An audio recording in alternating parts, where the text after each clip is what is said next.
They tried everything. Machines money, the best doctors in New York City, but the woman who built an empire was slipping away. Eleanor Hayes, the youngest and most powerful CEO in the country, collapsed in front of hundreds while her empire froze in panic. Her immune system was devouring itself and nothing could stop it. Until a widowed veteran, a man no one knew, no one expected, walked in with a quiet gift that rewrote destiny. One drop of blood. One act of defiance. Follow my story to the end and comment the city you are watching from so I can see how far this story has gone. The storm didn't ask permission. It came down hard over Manhattan, rain hammering glass towers like bullets on steel. Lightning cracked across the skyline, flashing for half a second the looming figure of Hayes Tower, a monolith of glass and chrome 36 floors tall. Inside, the air smelled of perfume and polished oak, a ballroom turned boardroom, packed with suits and sharpened glances. The annual shareholders' meeting of Hayes Biotech was underway. Numbers glowing across 20-foot screens, billions in profits dancing through the air. At the center of it all stood Eleanor Hayes, slate gray suit, sharp black heels, hair pulled tight into a crown of discipline. She didn't speak so much as slice through the air, her voice measured, confident and merciless. Innovation. She told the crowd, isn't about luck, it's about domination. Her words carried the precision of a surgeon's scalpel. The room leaned in. Investors who owned entire wings of Fortune 500 companies sat forward, hanging on her every phrase. And then silence. Not the silence she commanded at will, not the deliberate pause that made men sweat in their $1,000 ties. No, this was something else. Eleanor's lips trembled. Her hand jerked once, twice, as if her body were rejecting its own authority. She clutched the edge of the podium. For the first time in her career, her poise broke. A gasp rippled through the hall as she crumpled mid-sentence, slamming to the polished floor, her microphone screeching in protest. Chaos. Suits scattered, chairs clattered, assistants screamed into phones. The COO, Marcus Reed, her former fiancé, leapt to his feet, barking at security like a general in retreat. Get paramedics now, clear the floor. His face remained composed, but his eyes betrayed panic.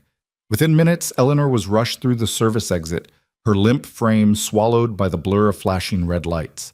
Rain drenched the stretchers as sirens carried her across the city. St. Luke's Medical Center. The ER was a fluorescent battlefield. Machines whined, nurses barked vitals, doctors traded clipped sentences like gunfire. Eleanor's body spasmed against the restraints, her veins flooding with drugs that refused to work. It wasn't a stroke, wasn't a heart attack. Her immune system was attacking itself, her nerves convulsing like wires in a storm. Every known treatment failed. Every protocol shattered. An hour passed, then another. The words no billionaire, no boardroom, no empire could command whispered into the sterile air. We need a miracle. 2 floors below, a man in a military jacket sat alone in the blood donation unit. Daniel Cross, 41, former Army field surgeon, the kind who had worked under mortar fire and stitched soldiers back together with seconds to spare. Now he was just a quiet man in Brooklyn, a widower, a father raising his daughter above a flower shop. Donating blood was the only ritual he'd never stopped since his wife's funeral. The nurse slid a needle into his arm. Crimson flowed into the bag. She checked the scanner, paused. The machine blinked strangely, throwing markers she'd never seen before. That's unusual, she murmured. A phone call was made upstairs. Within half an hour, a young doctor rushed into the room.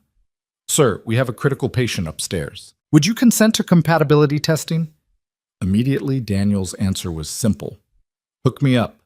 They wheeled his blood upstairs like contraband. Minutes later, Eleanor's vitals shifted.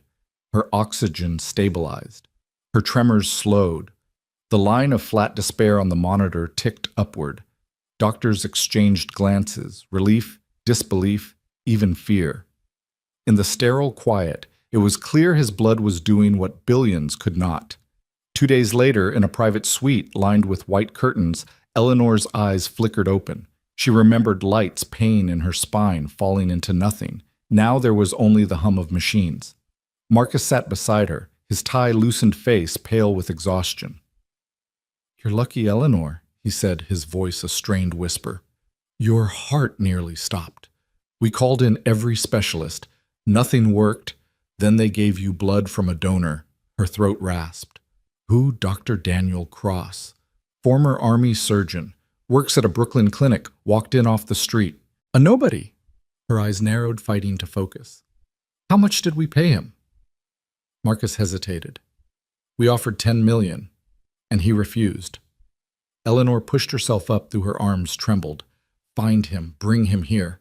But when the hospital called, Daniel declined. He didn't even collect the check. His words relayed by the nurse cut sharper than any scalpel. I'm not interested in being anyone's hero. I did what was needed. That's enough.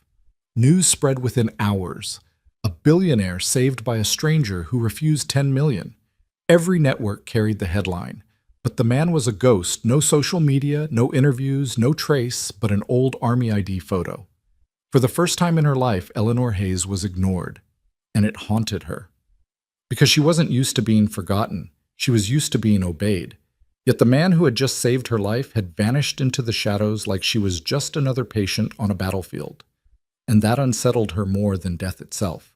The storm had passed, but Manhattan still glistened under its residue. Streetlights blinked against slick pavement taxi horns cut through the damp air, and somewhere in the upper floors of Hayes Tower, Eleanor Hayes sat propped against a hospital-issue pillow, staring at her reflection in the darkened window. Her empire carried on without her meetings, deals, whispers of vulnerability, but none of it mattered. Not yet. Because she couldn't stop thinking about the man who had disappeared, Daniel Cross. She whispered his name like a challenge. She had tried calling again. The number had been disconnected. Her lawyers had sent formal requests ignored. A courier had been turned away from a Brooklyn clinic. A man who refused $10 million was either reckless, insane, or carrying a code stronger than money itself. That unsettled her. She had been raised in rooms where everything had a price. If someone couldn't be bought, they were dangerous or indispensable. Marcus Reed stood at the foot of her bed, arms crossed, his expression hovering between professional concern and personal frustration. You're pushing yourself, he said. We should let the board handle the fallout. Investors need reassurance, not a scavenger hunt for some. She cut him off with a sharp look. That man saved my life, and he doesn't want to be found. I don't care. Marcus exhaled through his nose, a gesture she knew meant both surrender and disdain. This isn't about gratitude, is it? You can't stand being ignored. Her jaw tightened. He wasn't wrong, but it was more than ego. Something in her chest whispered, pulling her toward Daniel Cross, like gravity toward a falling star. Meanwhile, in a quieter corner of Brooklyn, above a flower shop where petals wilted in the window, Daniel tucked his daughter beneath a quilt that smelled faintly of lavender detergent. Lily Cross, 10 years old, bright-eyed and curious, clutched a stuffed owl in one hand and peered up at her father. Dad. She mumbled, eyelids heavy with sleep. Did you help someone today? Daniel paused at the question, his heart tugging. He smoothed a strand of hair from her cheek. Yes. Was it important? Every life is important. She smiled faintly before drifting into dreams, unaware that her father's blood now pulsed inside one of the most powerful women in America. The apartment around them told a story Eleanor couldn't have imagined. The walls were bare of wealth, but not of life. A lopsided bookshelf sagged with medical journals and Lily's fantasy novels. The kitchen smelled of stale coffee and chamomile tea. 2 magnets clung to the fridge, one shaped like a stethoscope, the other a faded photo of Lily at 5, holding a crayon drawing of her late mother. Daniel sat at the small table, papers spread across its surface. He marked patient notes with a steady hand, but his mind wandered back to the sterile hospital, the face of a woman he hadn't meant to save the ripple his blood had caused. He didn't crave headlines. He didn't want her gratitude. He wanted stillness, the kind a man builds after losing everything. The next morning, Eleanor's recovery suite filled with whispers from her medical team. Her test results glowed across the screen, vitals steady, inflammation dropping, neurological tremors nearly gone. Dr. Patel adjusted his glasses, his tone a mixture of awe and confusion. Your condition isn't just stabilizing, it's reversing. Eleanor's brows furrowed. Because of the transfusion, Patel hesitated. There's no other explanation. His blood contains an antigenic pattern we've never recorded. It interacts with your autoimmune system like a reprogramming code. Eleanor leaned forward. So I need more. With caution, frequent extraction could harm him. Ideally, we'd want his cooperation for long-term study. Then get it. The doctor's gaze dropped. He already refused. Multiple times. Eleanor's fingers curled against the blanket. Then he hasn't heard the right offer. That afternoon, she stared at the anonymous donor report in her lap. A single name. A military record redacted in places. Widow, Army surgeon, Brooklyn Clinic. A ghost in plain sight. She traced the lines of the document as if the ink itself might reveal more. Outside her window, the city moved without her. Skyscrapers glinted in the late light, taxis crawled like ants, and ordinary lives carried on. But Eleanor couldn't let this ordinary man slip away. 3 blocks from that view, Daniel Cross walked Lily to school. She skipped beside him, her ponytail bouncing her backpack too heavy for her small frame. He kissed the top of her head at the gate, his voice low but firm. Be kind. Be brave. And don't let anyone cut in the lunch line. Lily rolled her eyes but smiled. Yes, Dad. He stood there for a moment after she disappeared inside the quiet, settling over him like armor.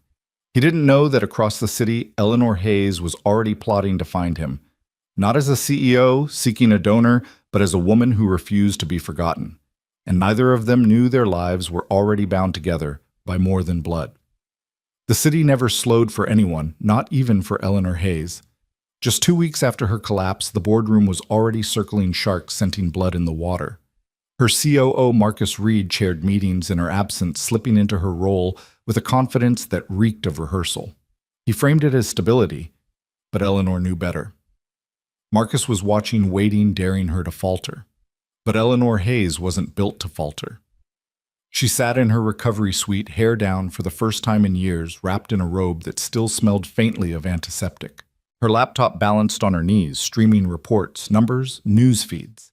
Yet her eyes lingered not on profit margins, but on a single encrypted file the background reporter team had finally compiled on Daniel Cross.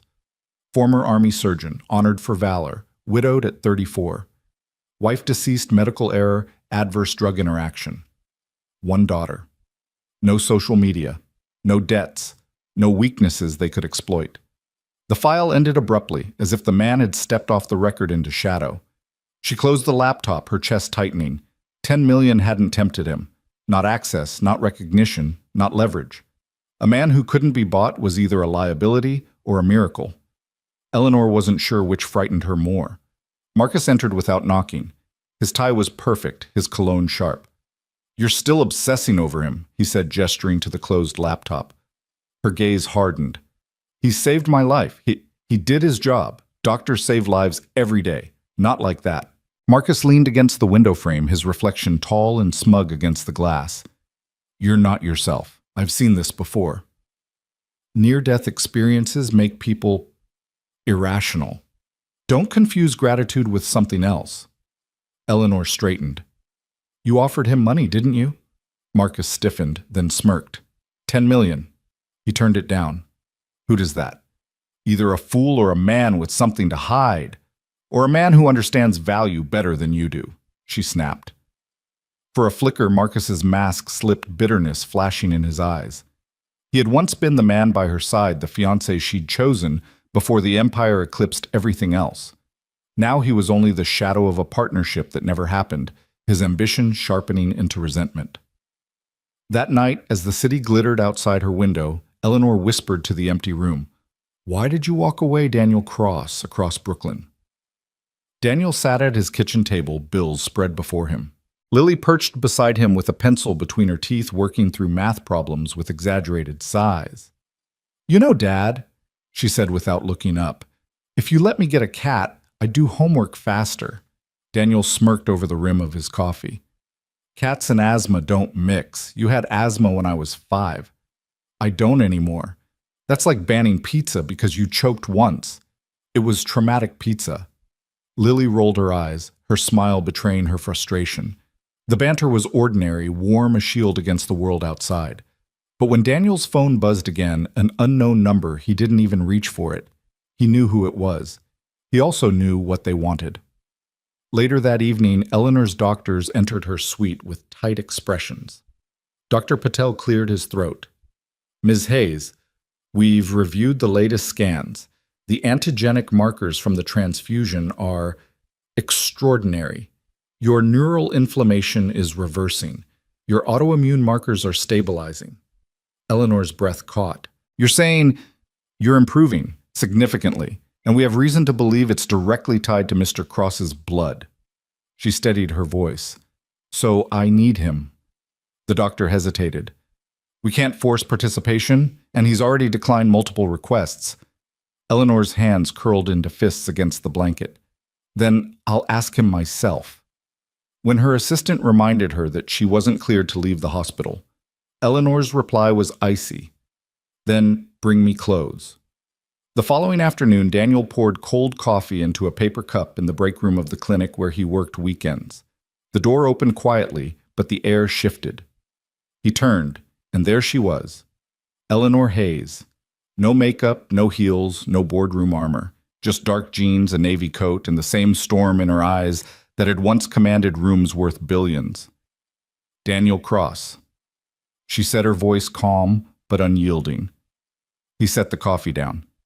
Ms. Hayes, you tracked me down to a walk-in clinic, he added dryly. I'm thorough. He raised a brow. What do you want? Eleanor stepped closer, studying him like a puzzle that refused to solve itself. You saved my life. I offered you 10 million. You walked away without a word. I need to understand why. His reply was calm, surgical. Because you thought saving someone's life could be translated into a check. That's not gratitude. That's ownership. The words hit harder than she expected. For a long beat silence stretched between them, the hum of the fluorescent light buzzing like a judge's gavel. Finally, Eleanor said softly, All right, let's say I accept that. What if I asked you to help not as a donor, but as a doctor? My doctor. Your terms, your rules. Daniel's expression didn't shift, but something in his eyes darkened. I haven't practiced long-term in years. I barely hold this job. You led trauma units in Kandahar under fire. You're more qualified than anyone I've met. And yet his voice cracked low. I couldn't save my wife. Her breath caught. For the first time, Eleanor saw him not as a mystery, but as a man carrying a wound too heavy to speak of. She whispered, That doesn't disqualify you, Daniel. That's why you care. He looked away, jaw tight. I don't want to be someone's miracle. People put you on a pedestal just to blame you when you fall. I don't want a miracle, she said. I want a partner in survival. Her words hung between them, heavy as the storm clouds outside. Rainwater still clung to the city like a second skin the night Eleanor left the clinic. She'd gone in with a plan and left with a question that wouldn't stop echoing in her ribs. I don't want a miracle. I want a partner in survival. The words felt like a line thrown across a ravine. On the walk back to the car, her hand kept drifting to her sternum, as if to still the unfamiliar ache there. Back in her suite, the machines hummed their indifferent lullaby, Dr. Barrett. Patel arrived with a tablet and the kind of guarded optimism doctors wear when hope is a liability. Your scans, he said, tapping the screen. Neuroinflammation continues to decline. Autoimmune markers are receding, far beyond anything we modeled. She took the tablet, eyes scanning the graphs, the downsloping lines, the quiet mercy in numbers. How long does this hold? That depends. He hesitated, then chose honesty. Without further exposure to the novel antigenic pattern in Mr. Cross's blood, the effect will likely attenuate. You're in a window, weeks, maybe days, where the immune recalibration could lock in, or reverse. So I need him. She hated the need in her voice. You need a medically supervised protocol, preferably with his cooperation. Patel glanced at her. And he still hasn't consented. Eleanor handed back the tablet. Outside taillights smeared the dark like red brushstrokes. He will, she said, though certainty didn't come. Or I'll find another way. Respectfully, Patel said softly, another way may not exist. When he left the room, felt too clean, too bright. She dimmed the lights and lay still, palms over the thin hospital blanket. Somewhere inside her, a whisper had become a clock. She pictured the man from the clinic. Steady gaze, careful words, grief folded like a flag and stored behind his ribs. The world had taught Eleanor to read people the way she read quarterly reports, but Daniel Cross was not a model she could run. He was a locked door with a child sleeping on the other side. Across the river, in a kitchen that hummed with the ordinary dishwasher rinse radiator hiss, the quiet clink of forks, Daniel scraped plates into the trash. Lily sat at the table with a pencil tucked behind her ear, writing vocabulary words in blocky letters. "Define resolute," he said, drying a pan. She didn't look up. "Deciding to get me a cat." "Try again." Unshakably determined, she recited, the corner of her mouth rising. He set the pan down and ruffled her ponytail. "There you go." She squinted at him. "You're doing that thing." "What thing?" "The face where you're not here, but you're pretending to be." He leaned a hip against the counter, caught. "Just thinking. About the person you helped." "Something like that."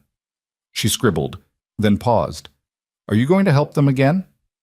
He measured his words. "I don't know yet." Lily considered this, then returned to her list as if the universe had just shifted a fraction and she had noted it. On the fridge, the two magnets held an old photo steady. Emily's auburn hair in morning light. Lily at 5 in a lopsided braid. Daniel younger, unburdened. Grief has a way of setting like concrete in the joints, Daniel thought. You learn to move with it, but you never forget where it poured. His phone buzzed. Unknown number. He let it ring out. Then another buzz voicemail, full. He powered it down and listened to Lily pronounce indomitable with triumphant syllables. Later, after lights out, he sat at the small dining table and thumbed a worn corner of a letter he hadn't opened in years. Emily's handwriting flowed across the envelope, "To you for some day." He put it down. Not tonight.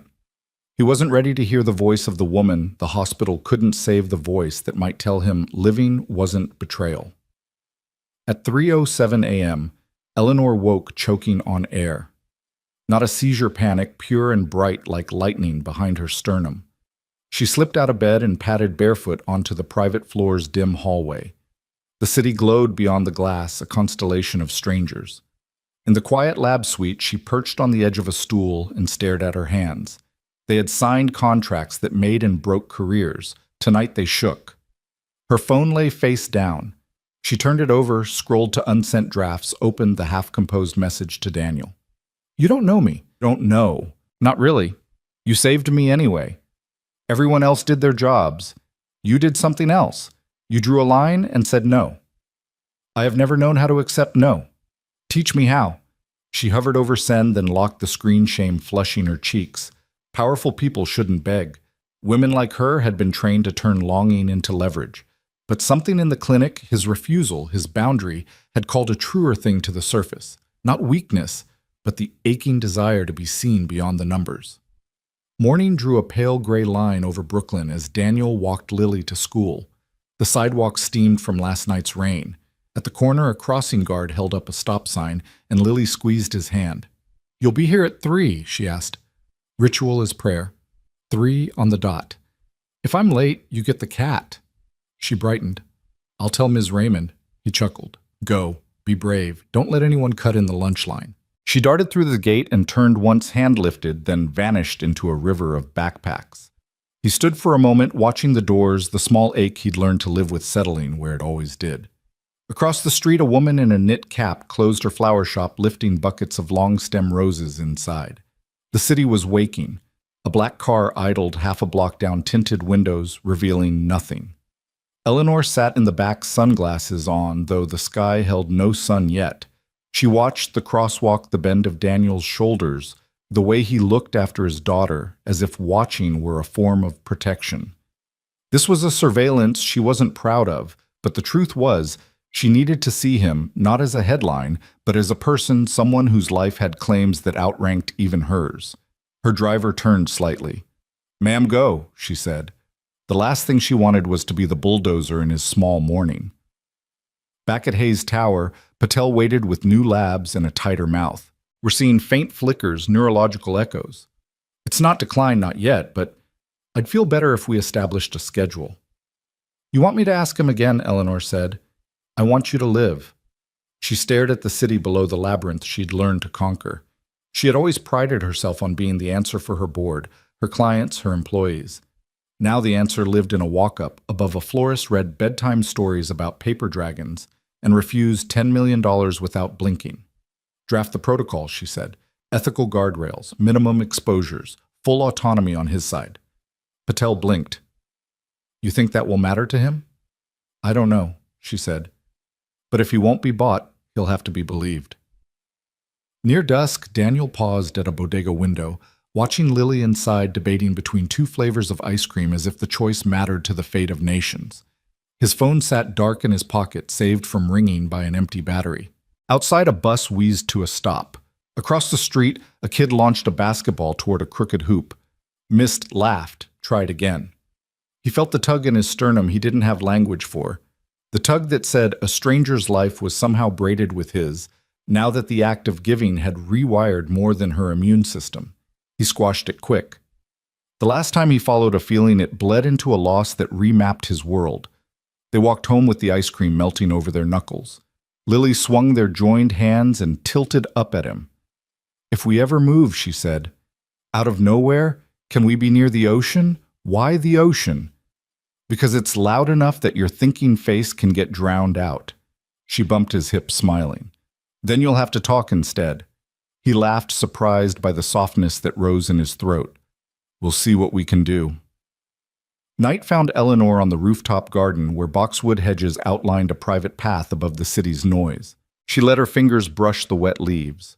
From here, the skyline looked like a promise and a threat. She remembered the clinic's fluorescent buzz, the way Daniel had said ownership with a surgeon's scorn, and felt heat rise in her face, not from offense, but from recognition. She had tried to control the uncontrollable death-love Mercy with money and contracts. He had said no. Perhaps no was the doorway she had never walked through. Her phone lit with one new message. Not from him. From Marcus. The board wants a timetable. If your miracle donor won't play ball, we pivot.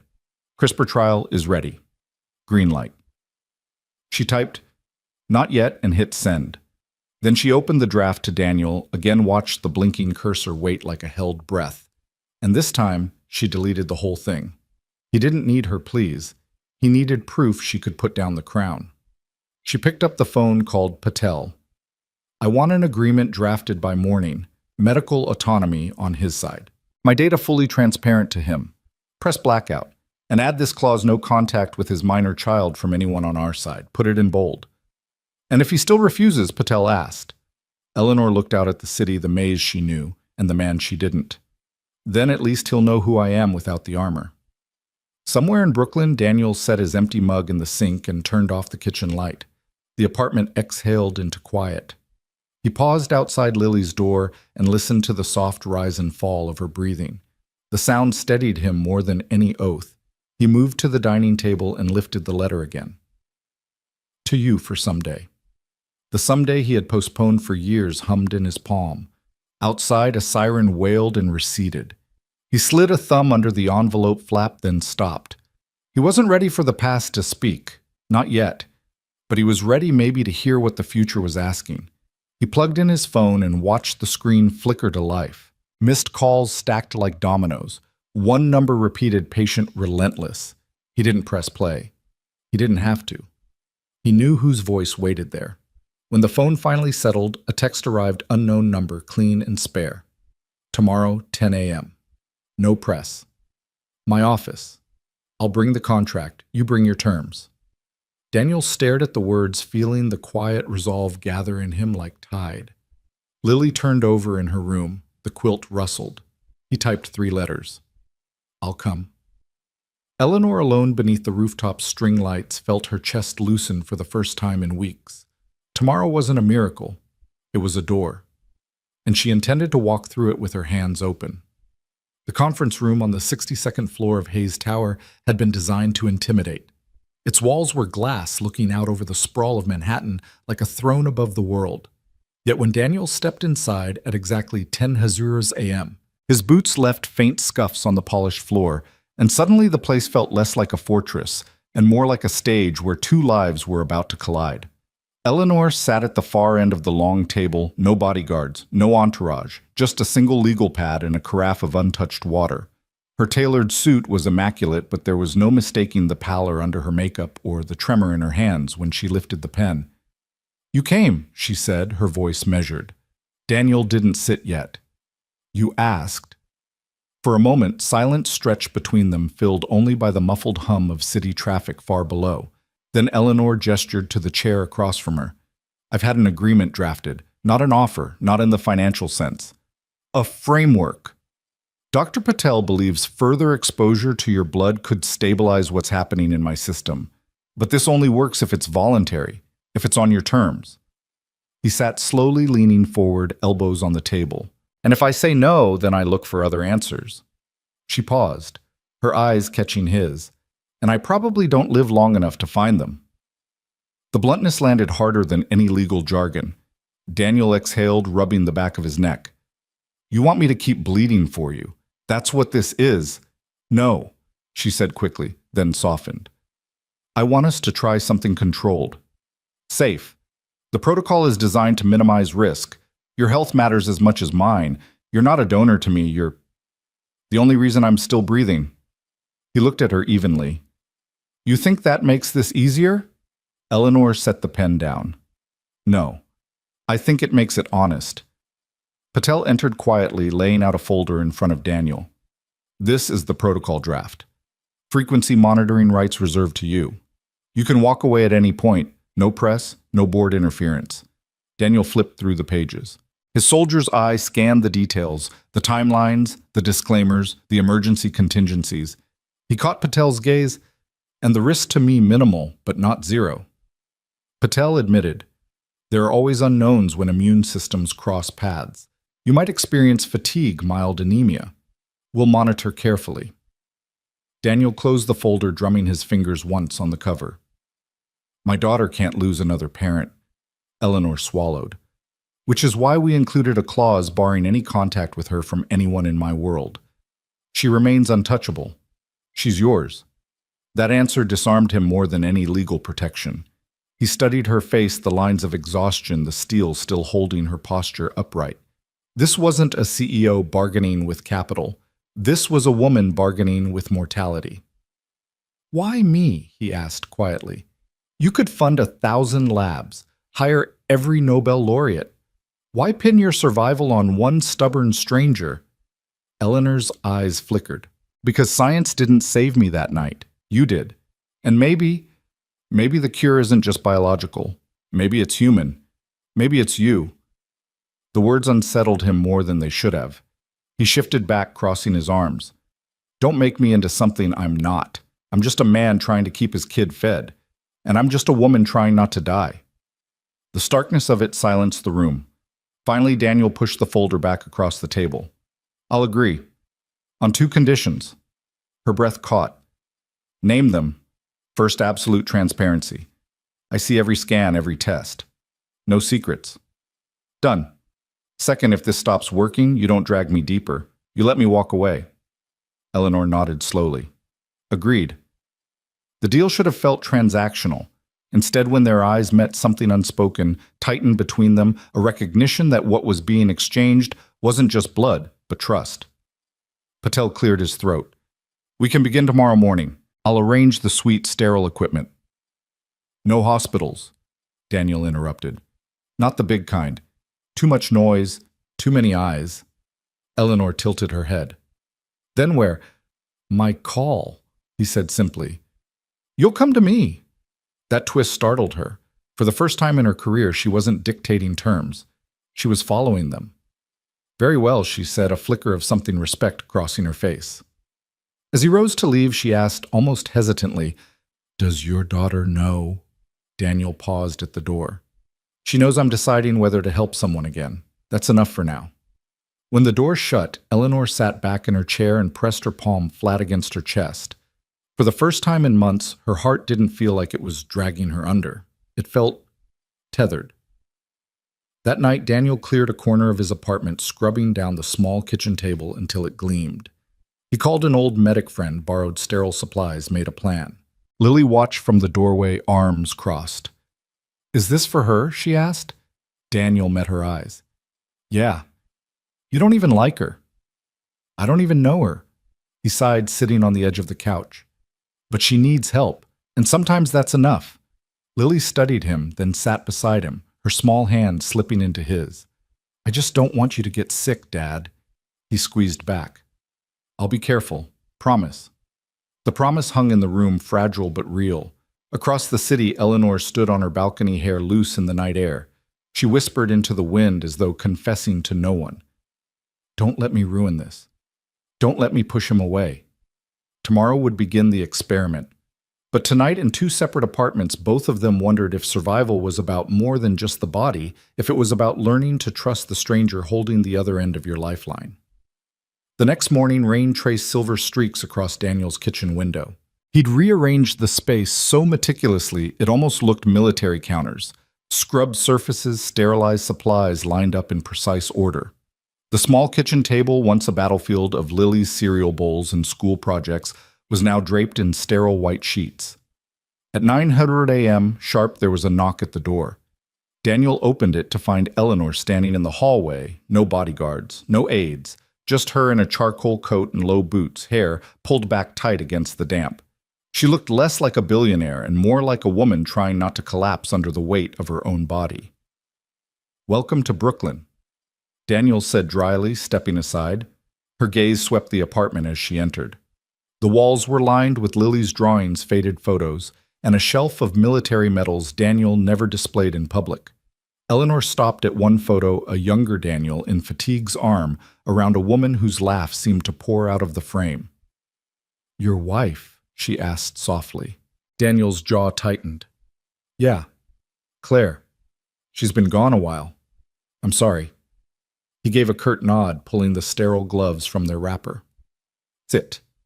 She obeyed, lowering herself into the chair at the makeshift clinic table. He tied a tourniquet around her arm with a gentleness that surprised her. His hands were steady, sure, even as the storm outside rattled the window. You do this often? She asked, forcing lightness into her tone. Enough to know it's not the needle that scares people, Daniel replied, sliding the catheter in with practiced precision. It's what comes after. Their eyes met briefly. Eleanor exhaled. What comes after for you? He looked away. Usually another battle. For the next 30 minutes, silence filled the kitchen except for the drip of rain and the soft hiss of Daniel's equipment.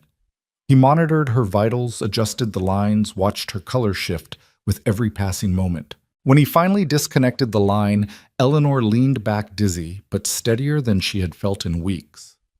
You're good at this, she said, voice hushed. Daniel peeled off his gloves, tossed them into the biohazard bag. It's muscle memory, not just that, Eleanor pressed. You care. I can feel it, even if you don't want me to. Before he could reply, Lily's bedroom door creaked open. The teenager padded out in socks, blinking at the sight of her kitchen transformed into a clinic. She froze when her eyes landed on Eleanor. That's Eleanor Hayes, she whispered. Eleanor stiffened, suddenly stripped of her armor. She opened her mouth, but Lily spoke first. Dad, why is she here? Daniel sighed. Lily. This is Ms. Hayes. She's sick. I'm helping her. Lily crossed her arms, eyes sharp. Sick or dangerous? Both, Eleanor admitted quietly. The honesty startled Lily, but it also pulled a flicker of respect from her eyes. Daniel gestured toward the kitchen counter. Go grab breakfast, kiddo. We'll talk later. Lily hesitated, then grabbed a granola bar and retreated, shooting one last wary glance at Eleanor. When she was gone, Eleanor murmured, She's protective.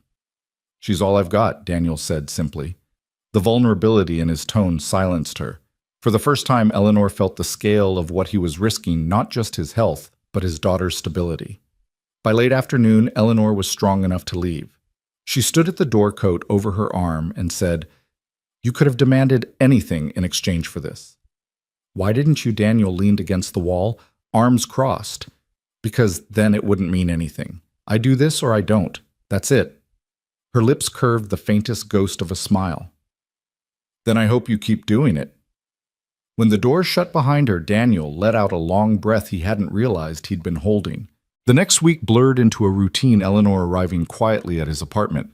Every few days, Daniel setting up the equipment with mechanical efficiency, Lily watching from a cautious distance. Each time, Eleanor left a little stronger, her steps less shaky, her color brighter. But strength had a price. By the third week, whispers began to circle. The press speculated on her absence, the board grew restless. Marcus Reed started holding temporary leadership briefings. Daniel caught Eleanor one evening, staring out his window at the streetlights with clenched fists. "They want me gone," she muttered. "Who?" "My board." "Marcus. Everyone who benefits from my weakness." "Then don't let them see it," Daniel said. She turned to him. "That's easy for you to say. You don't live under a microscope." "Maybe not, but I've lived under fire. Same principle, don't give the enemy what they want." Her laugh was quiet, brittle. "You make it sound so simple." "It usually is," Daniel said. "People just complicate it." Something shifted between them in that moment. Something more than patient and doctor, more than billionaire and veteran. She wasn't just fighting for her company anymore. She was learning how to fight for herself, and Daniel was right there in the trench beside her. That night after Eleanor left, Lily sat at the table with her math homework spread wide. "Dad," she asked without looking up. "Yeah." "She's not what I expected." Daniel raised a brow. "What'd you expect, a shark in heels? She's different here." Daniel watched his daughter, realizing she saw things he didn't want to admit. "Don't get attached, Lily." "Too late," she said softly. And as Daniel sat there in the quiet, he knew Lily wasn't the only one. By the second week, Eleanor could feel her body remembering itself. The tremor that used to rattle her fork at breakfast settled into a whisper. The burning wire that seemed to run along her spine cooled by degrees. She didn't broadcast it. She didn't tell the board. She wore loose sleeves, nodded through video calls, and let Marcus stew in the polite vacuum she left him. But at night, when the city dimmed to a charcoal hum, a different storm moved through her memories. She hadn't authorized a collapsing stage mouths that screamed without sound, her father's voice telling her rest was for the weak. The body was healing, the mind was not. She did what she'd always done with fear, she researched it. On a secure tablet, Eleanor kept locked in a drawer under biometric scan, a folder held files she had no right to have and every reason to need. Daniel Cross's name sat on top of military commendations like a stamp in a passport. She scrolled eyes, drinking in the citations Field Innovation Under Fire, a triage protocol later adopted by NATO medics, a Distinguished Service Cross she doubted he'd ever bragged about. The words extreme valor were not paired with a photo op. They were paired with dates, coordinates, casualties. War has a way of boiling a person down to verbs. Farther down, the tone changed. A hospital logo, a string of emails, a case note, adverse drug interaction, a warning logged by Dr. Cross unheeded, a chart from a night Eleanor could imagine by the shape of the lines, levels dipping, alarms, redlining signatures scrawled as if more ink could slow time. And then a death certificate, Claire Cross, with a cause that read like a technical apology. In the margin of a scanned form, concern noted, proceeding per established protocol, the bureaucracy of tragedy. Eleanor closed the file and set the tablet down like it might burn through the desk. It wasn't only grief that hummed in those documents, it was exile. They hadn't just lost a wife and a mother, they had lost a doctor because he dared to be right. When sleep finally came, it was in slices. In one, the ballroom floor was an ocean she couldn't cross. In another, her office windows swelled like lungs, and then shattered raining glass over a city that didn't look up. She woke at 2:58 a.m. with her heart sending marching orders to her hands. The room was too tidy, the silence too loud. She shoved on a sweater and padded down the private hall that connected her penthouse to the clinical suite. A single lamp glowed in the corner like a lighthouse through fog. Daniel was there, one leg crossed over the other, phone in his hand, angled at that precise fatherly tilt. On the screen, Lily lay under a floral comforter, hair a mess, eyes heavy with the kind of trust you don't earn in a week. A book balanced on Daniel's knee. His voice, low measured, spooled into the room, and the paper dragon flew higher and higher until it realized it wasn't the fire that made it dangerous. It was its heart that made it rare. Lily's smile tilted. Night, Dad. Night bug. Dream something good. The screen went dark. Daniel thumbed the phone off and let the quiet settle. He didn't startle when he realized she was there. He just turned his head and acknowledged her with a small nod like they were two soldiers who'd met in the mess tent at the wrong hour. "You're awake," he said. "So are you." He set the book down on the desk. Insomnia's a lousy hobby. Eleanor crossed to a chair and sat, drawing her knees a fraction closer to her chest, an unguarded gesture she'd never perform in daylight. "I haven't heard that story since I was 10. He looked at the book. Claire used to read it. Lily still asks for it when her brain won't settle. "What calmed you?" Eleanor asked, and immediately wished she could reel it back in. Too personal, too exposed. He leaned forward, forearms resting on his thighs. "Instructions." She frowned. "Instructions." In the field, he said, eyes drifting to some blank spot on the wall, only he could see fear as an instrument panel. "You learn to read it, not fight it.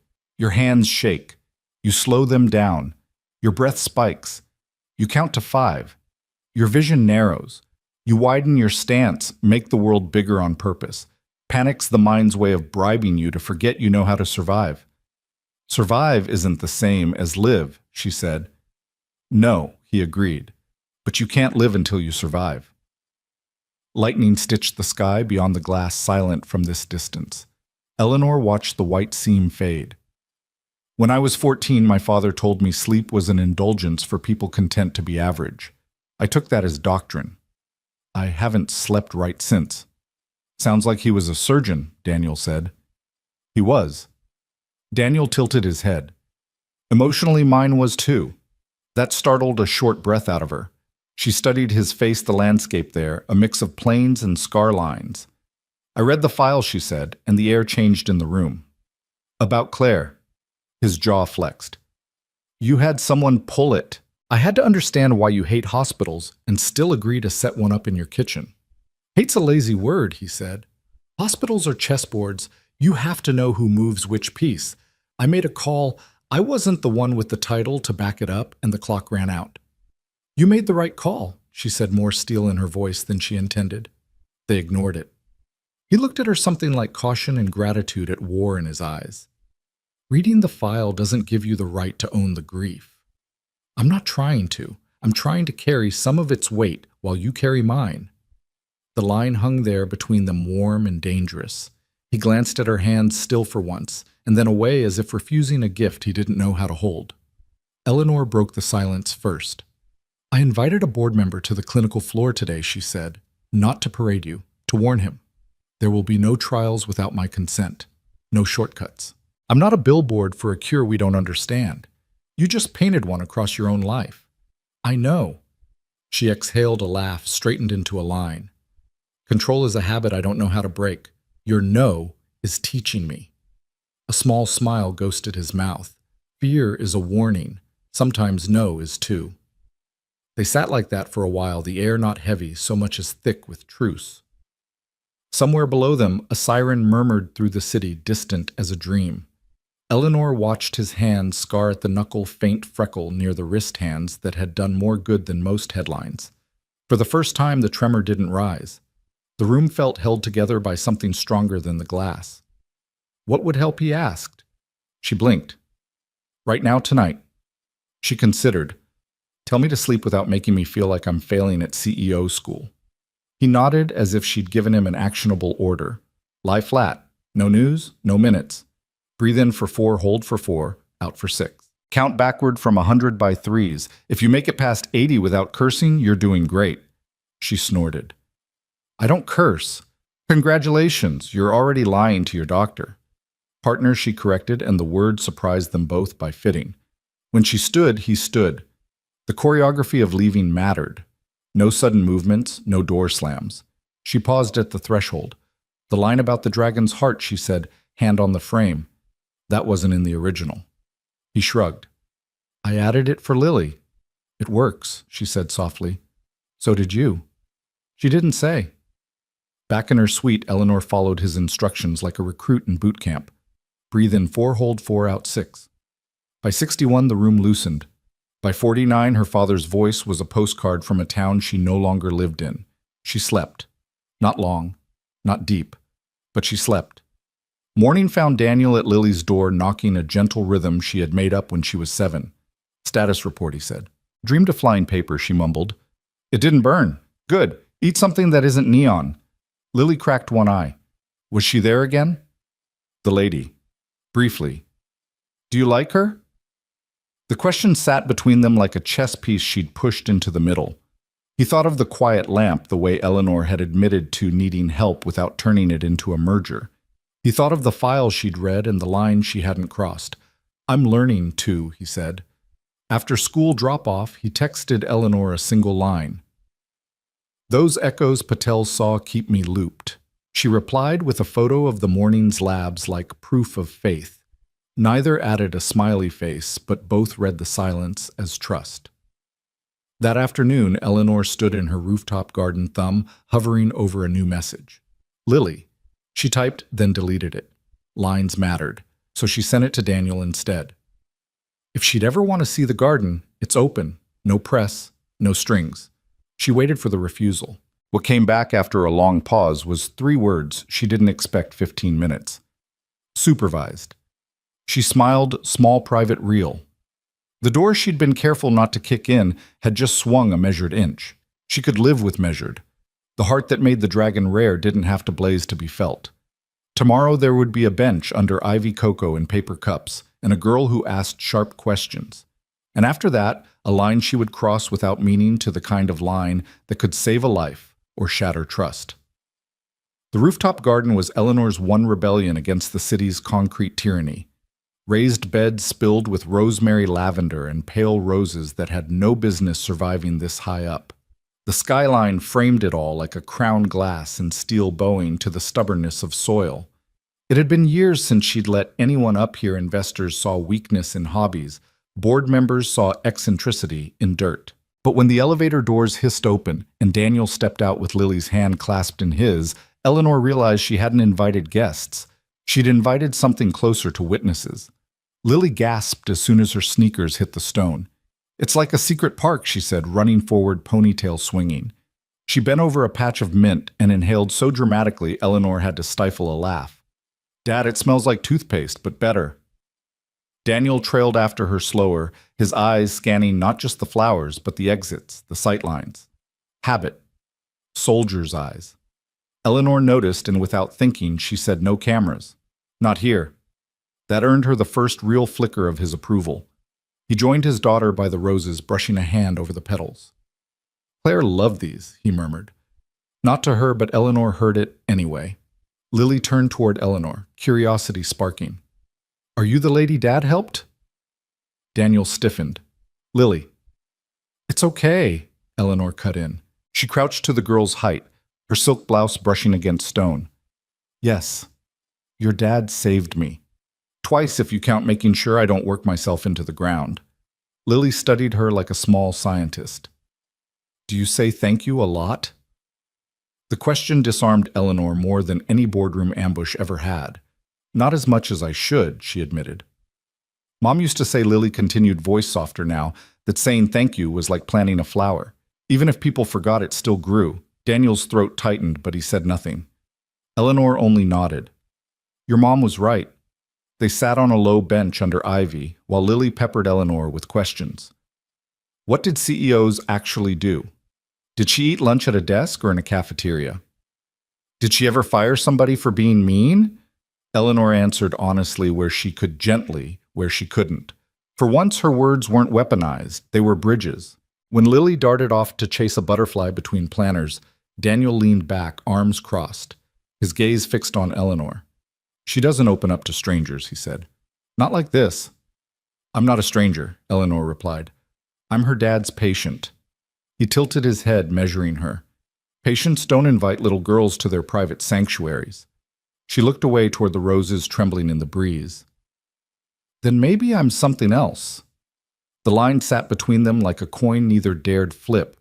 Moments later, Lily returned with a sprig of lavender clutched in her hand. For you, she said, pressing it into Eleanor's palm. So you remember to rest. Eleanor closed her fingers around it, heat prickling the back of her eyes. "Thank you, Lily. I'll keep it." Daniel cleared his throat, breaking the quiet before it grew dangerous. "We should go." But Eleanor wasn't ready to let go. She walked them back to the elevator, heart beating faster with every step. "Come again," she said, her voice steadier than she felt. "No strings? I promise." Daniel hesitated. He wanted to say no. He always wanted to say no. But Lily was smiling lavender, dusting her fingers, and something in Eleanor's eyes looked less like power and more like need. "We'll see," he said at last. The doors closed, leaving Eleanor alone with the faint scent of herbs and the echo of a little girl's laughter. For the first time in years, her penthouse didn't feel like a fortress. It felt like a waiting room. That night, Marcus stormed into her office unannounced, slamming a file onto her desk. "What is this?" he demanded. Eleanor glanced at the folder Internal Reports, Donor Logs, Redacted Notes. "Evidence," she said coolly. "Evidence you're hiding him." "Do you realize what you're sitting on? Pharmaceutical firms are sniffing at the gates. The board is restless. They'll sell you out if they think you're protecting him." Her hand stilled on the desk. "Then let them try. This isn't just about you anymore." Marcus's voice cracked with rare desperation. "You can't save a man and save this company at the same time. You'll have to choose." Eleanor rose every inch of her posture, radiating steel. "I already chose. The man who saved me doesn't owe his life to vultures. He owes it to his daughter." Marcus stared at her like she'd grown another head. "You're falling for him." Eleanor's silence was louder than denial. He shook his head, almost pitying. "That will be your ruin." When he left, the office felt colder. Eleanor sat back down, lavender still tucked beside her keyboard, and whispered to herself, "Or maybe it will be my salvation." She didn't know that below her, Daniel was staring at his own phone, reading the unsent text on his screen. "She's not what I expected." He deleted it before his thumb could betray him. But the truth had already taken root, and roots once planted have a way of breaking through concrete. The first snow of the season dusted the city like powdered sugar-coating cars and sidewalks in a hush that made everything feel temporary. Daniel tightened Lily's scarf as they stepped out of their building, his breath fogging the morning air. He had promised her hot chocolate before school, a rare indulgence, when his phone buzzed with an unknown number. He almost ignored it, but instinct pressed his thumb to answer. Daniel Eleanor's voice came through low, urgent. "I need you." His pulse spiked. "What happened?" "I collapsed during the board meeting. They called an ambulance, but I convinced them to bring me home instead. Please." Daniel looked at Lily, who was staring up at him with wide, worried eyes. He hesitated only a beat before crouching down. "Change of plans, kiddo. We're going to see Miss Hayes." Lily nodded without protest. She had grown used to these sudden turns, but even she could tell this one was different. They arrived at Eleanor's penthouse within the hour. Marcus was there, pacing the foyer like a trapped wolf. His expression soured when Daniel walked in, Lily at his side. "You," Marcus spat. "Of course she called you." Daniel ignored him, striding straight toward the bedroom where Eleanor lay pale and trembling against silk sheets. The lavender sprig Lily had given her rested in a glass beside the bed, wilted but present. "You should have gone to the hospital," Daniel muttered, already pulling gloves from his bag. "They can't help me," Eleanor whispered. "You can." As Daniel worked, Lily perched quietly at the corner of the bed, her small hand brushing Eleanor's wrist. "You'll be okay," she said softly. "Dad always fixes things." Eleanor's lips curved faintly. "I'm starting to believe that." But Marcus wasn't silent. He hovered in the doorway, his voice sharp with frustration. "This is insane. Do you understand what you're risking?" "If anyone finds out," Daniel cut him off without looking up. "If you don't want to help, leave." "I am helping," Marcus shot back. "I'm protecting her legacy. This circus of secrecy will destroy everything she's built." Eleanor's eyes opened, steel flashing through her weakness. "My legacy isn't numbers on a balance sheet, Marcus. It's people. And you just don't get that." For once, Marcus had no comeback. He turned on his heel and stalked out, the echo of his footsteps fading like a retreat. Hours later, Eleanor's breathing steadied, color slowly returning to her cheeks. Daniel stayed by her side until she fell asleep, then gathered his things. But as he reached the door, a faint whisper stopped him. "Don't go." He turned back. Eleanor's eyes were half open, glassy with fatigue, but intent. Stay. Daniel froze. He wasn't used to being needed, wanted. Maybe by people with motives, but not needed in the raw human sense that Eleanor's voice carried. He glanced at Lily, who had curled up in an armchair, fast asleep with her jacket still on. Just for a while, Eleanor murmured, her lashes drifting shut again. So Daniel sat back down, silent, in the dim room, the city lights casting fractured patterns across the floor. For the first time in years, he didn't feel like a soldier on leave or a widower marking time. He felt like a man standing on the edge of something terrifyingly alive. The following days blurred into a fragile rhythm, treatments in secret Lily's cautious acceptance, Eleanor's strength waxing and waning like the moon. But whispers grew louder. A leaked photo of Daniel entering the penthouse sparked headlines: unknown man linked to reclusive CEO. Daniel's phone rang off the hook with blocked numbers. His building superintendent gave him odd looks. Even Lily mentioned classmates whispering about her dad and the rich lady. One evening, as Daniel packed away supplies, Eleanor touched his arm. "You don't deserve this kind of scrutiny." He shook his head. "I've been under worse. That's not what I mean." She searched his face. "Your life, it matters. Lily's life matters. And I—" She stopped, words tangling. What Daniel asked.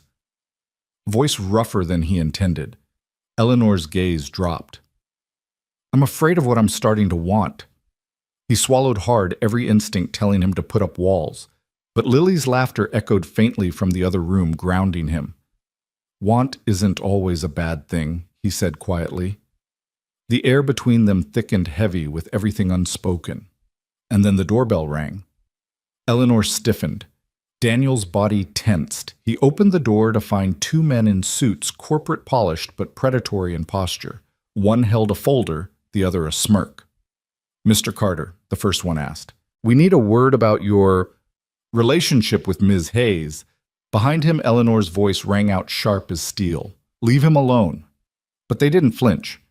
"Ms. Hayes," the man said smoothly, "if you continue down this path, you'll lose everything. The board won't protect you. The shareholders won't forgive you." And as for him, his eyes flicked toward Daniel. Men like him always end up discarded. Daniel clenched his fists, but Eleanor rose from the bed, unsteady yet resolute. "Then maybe it's time I stop caring what they forgive." The men exchanged a look before retreating, leaving tension in their wake. When the door clicked shut, Eleanor sagged and Daniel caught her before she could fall. She leaned into him, whispering, "They won't stop." "I know," Daniel said. His jaw hardened, "but neither will I." And for the first time, Eleanor believed him. The boardroom felt colder that morning, as if the HVAC had decided to side with fear. Frosted glass boxed in a dozen polished faces, while graphs glowed clinical blue across a wall. Eleanor sat at the head of the table, jacket buttoned, pulse steady, because she willed it to be. Marcus stood at the screen with a remote and the glint of a preacher about to sell salvation. "Preclinical simulations are promising," he said, clicking to a slide of DNA ladders and tidy green checkmarks. "CRISPR-based correction of Eleanor's autoimmune marker, replicable, controlled hours." He let the last word linger like an oath. "We can start compassionate use in-house. Today." Dr. Patel cleared his throat. "With respect, promising isn't safe. There are off-target edits we don't fully—" Marcus sliced a hand through the air. "What isn't safe is running a Fortune 100 company on mystery blood from a man we don't control." All eyes slid to Eleanor. She felt the lavender sprig in her pocket. Lily's sprig pressed softly against the fabric, a small, fragrant defiance. "No gene editing," she said. "Not until it's truly ready. We maintain the protocol. Dr. Cross oversees it." A murmur. Marcus's smile strained. "Your condition is showing neurological echoes, Eleanor. REM disruption, memory compression." How long before the headlines say the CEO can't remember her own password? Eleanor leaned in, voice low. "If you ever weaponize my health in this room, again, you'll be dialing HR from the sidewalk." Silence cracked. Then she stood, dismissed the room with a nod, and walked out. Hands steady, knees weaker than she'd admit. Outside, the day smelled like old snow and roasted chestnuts drifting up from a cart on the corner. She found a bench under an anemic plane tree and sat until the world lost its edges. Her phone vibrated, Patel sending Labs her assistant, sending crises, and a number she didn't recognize, local insistent. She ignored it. Across town, school let out with its usual flood of backpacks and breath clouds. Daniel waited outside the gate, hands in his coat pockets, watching for ponytails and neon sneakers. Lily barreled into him, skidded, and laughed into his jacket. He breathed in the smell of crayons and peppermint gum and thought for a dangerous heartbeat. Keep this. Keep everything exactly like this. Mr. Cross, a voice said. Daniel turned. A man blocked their path. Tall pressed charcoal suit smile that didn't reach his eyes. Marcus Daniel said flatly, Walk with me, Marcus said. He didn't ask. They moved to the outer sidewalk where slush gleamed at the curb. Lily fell half a step behind, antennae up. Eleanor won't tell you this, Marcus began. So I will. Your blood is lighting up her brain like a pinball machine. The echoes, Patel mentioned. They don't go away. Daniel's jaw tightened. If you're worried about her, try being less of a vulture. Marcus ignored that. We have a path that doesn't require you a CRISPR protocol. We can patent control roll out globally. He looked at Lily as if she were a ledger line. You continuing this little savior act is reckless. If her board turns on her and you'll be collateral damage. They will burn you to purify the altar. Lily's hand found Daniel's. He pulled her close. Stay away from us. Or what Marcus asked softly. You'll bleed on me. Daniel took a step forward. The air between them thinned. Enough, Lily said, surprising both men with the steel in her small voice. We're going, she told her dad. Daniel turned his back on Marcus and didn't look back. That night, the city exhaled into drizzle. Radiators hissed in Daniel's apartment above the flower shop. Somewhere below, water dripped in metal buckets his landlord never fixed. Lily sprawled on the rug, coloring tongue between her teeth. Daniel sterilized equipment by the glow of the stove light. The kitchen a choreography. He could do half asleep, swab, seal set, breathe. Eleanor was due in 30 minutes for a quick check, a top-off under strict limits. He texted, running 5 late. Bodega line. Don't kill me, she replied with a dot, and then, bring the cinnamon tea Lily likes. He smiled despite himself and grabbed a box from the shelf. He left Lily with instructions the way single parents do, 1 foot out the door, 1 eye still in the room. Teapot off by 1:15. Doors locked. I'll be right back. You good? She saluted him with a wooden spoon. Indomitable, she said, proud to use last week's vocabulary trophy. Down the block, Daniel cut through the bodega, paid in cash, and jogged toward home, plastic bag biting his fingers. The drizzle fattened, tires hissed past. He turned the corner and the world went orange. Flame pulsed behind the florist's glass like a heartbeat. Smoke ribboned upward in black oily columns. Someone shouted. A car alarm began its stupid, useless wail. Daniel's bag hit the sidewalk. He ran. Lily. His voice tore out of him raw and animal. Lily. A neighbor grabbed his arm. Don't, Daniel, don't. The stairs are... He tore free. Heat slapped him like a wall. The building breathed smoke in great greedy gulps. A cough cracked through the din somewhere above, high and thin and terrified. And then a shadow darted through the smoke at the entry coat, flaring hair, wild, coughing hard. Eleanor. Daniel saw her and didn't, the way a drowning man recognizes shore without naming it. She shoved her shoulder against the door, disappeared into the black. Time became sound, crackle, cough. Someone screaming, call 911. The deep belly roar of something structural giving way. Daniel hit the first step and dropped low because muscle memory outranked panic. Lily, he yelled into his sleeve. Here. The voice was tiny and huge at the same time. Dad Eleanor emerged half-bent from the corridor, her arm hooked under Lily's dragging lungs, scraping the air for something that wouldn't burn them. Lily's face was streaked with soot. Eyes too big. A beam somewhere popped with a gunshot crack. Daniel lunged, scooped his daughter into his arms. She clamped onto his neck with small iron hands. Eleanor stumbled and would have gone down if he hadn't grabbed her elbow. Together they staggered toward the square of daylight that meant outside, that meant cold, that meant air, that didn't taste like pennies and ash. The threshold fought them. Fire licked the doorframe, greedy for hair and skin. A neighbor with a garden hose, wholly ridiculous garden hose, sprayed a pathetic halo that still felt like mercy. They burst onto the sidewalk and collapsed on wet concrete. Lily coughed until she gagged. Daniel patted her back, whispering nonsense, the sound fathers make when language breaks. Eleanor rolled onto her side, retching smoke palms blister pink. A paramedic dropped to his knees and pressed oxygen over her mouth. "Easy, ma'am. Easy." Daniel looked up through tears he didn't register. "Why, how were you?"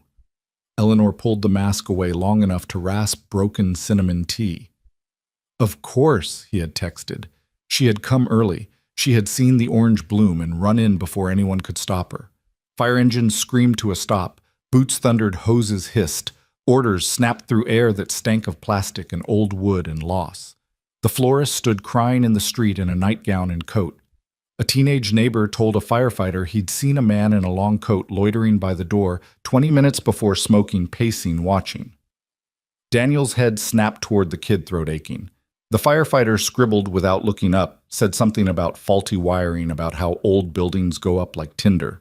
Daniel stared at the windows he had learned for years. The one with the chip Lily called a comet. The kitchen with the plant that never died, and felt a cold that wasn't the drizzle settle in his bones. They rode to St. Luke's in separate ambulances, Lily and Daniel in one, Eleanor in another. Lily drifted against his chest, oxygen hissing its thin comfort as lights washed the ceiling in red, white. He kissed her soot-tangled hair and tasted ash. In the ER, Lily's O2 rebounded. A nurse tucked a warmed blanket around her shoulders. Her fingers never let go of Daniel's shirt. Across the hall, Eleanor's cough racked the curtained bay. The sound pulled at him with a rope. When Patel appeared, tie-crooked face, storm-tired. Daniel had to brace his hands on his knees to stop from shaking. "She's stable," Patel said. "Burns on the palms, smoke inhalation. She'll need observation, but she's okay." His gaze flicked to Lily. "We're fine," Daniel lied out of habit. By morning, what was left of the apartment was a black ribcage against a gray sky. Charred beams, the gutted throat of a stairwell, a smell that would never leave his clothes. The landlord stood with a clipboard and a shrug. The fire captain said wiring too quickly. The teenage neighbor repeated his detail about the man in the coat. The captain's pen kept up, but Daniel saw something else in the man's eyes. The resignation of a city that eats cause for breakfast. Eleanor arrived in borrowed sweats and bandaged hands, her color too pale for any room not fluorescent. Security hovered a respectful distance away. She took in the wreckage and then looked at Lily, who stood under Daniel's arm, smaller than she had been yesterday. "Move into the Hayes compound," Eleanor said. "No preface, no sales pitch. Today. Private floor, guards, keys in your pocket before sundown. I'll make the calls." Daniel stared at the place where his life had been. A paper crown Lily had made at 8 clung to a wet piece of plaster. He swallowed. "No. We can't live under your name like bad headlines waiting to happen." "You nearly lost your daughter," Eleanor said. Her voice shook and she didn't hide it. "Because you are standing too close to a world that wants to control what it can't understand. Let me protect you."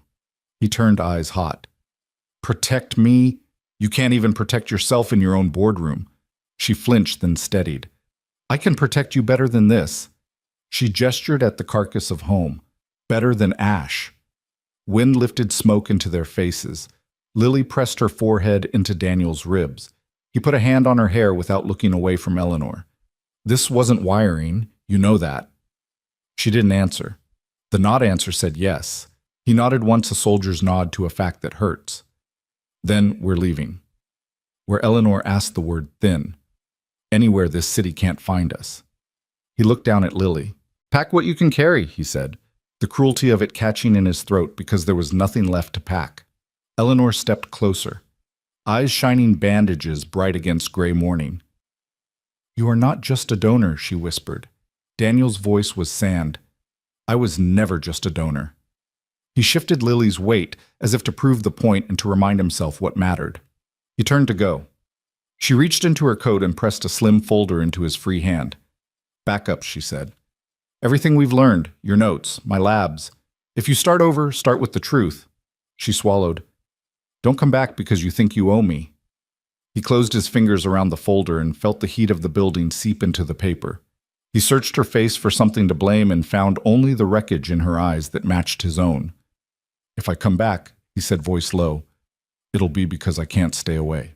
He walked Lily to the car, the drizzle flattening into a steady, unromantic rain.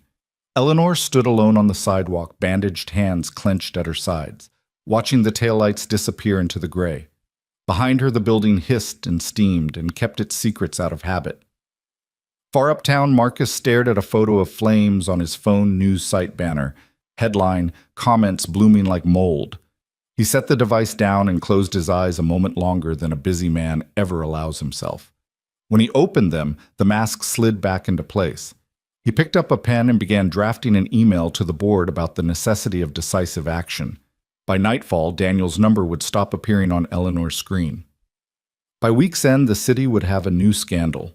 But for now, there was only a father driving through rain toward a nowhere that wasn't this, a girl curled against him and a woman on a sidewalk whispering into a wind that didn't care, please be safe.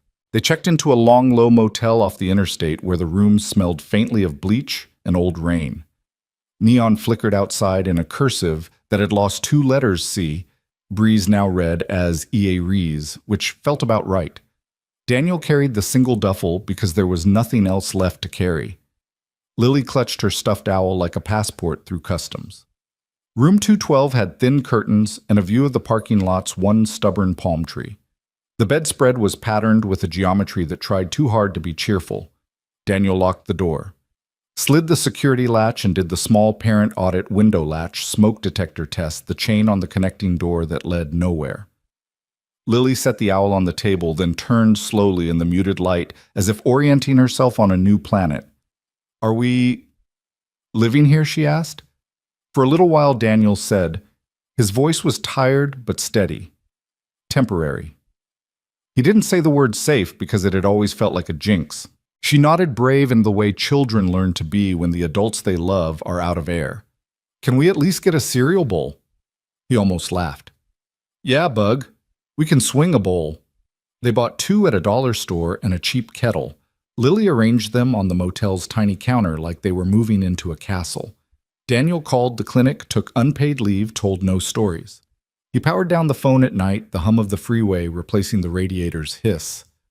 Sleep came in splinters. On the 3rd evening, someone knocked. Daniel tensed, every ugly possibility skittering through him.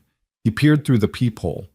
Eleanor stood there in a gray sweater and jeans, her hands wrapped in clean bandages, a paper bag looped around her wrist. No security, no entourage, just rain beating on her eyelashes. He opened the door halfway. How did you...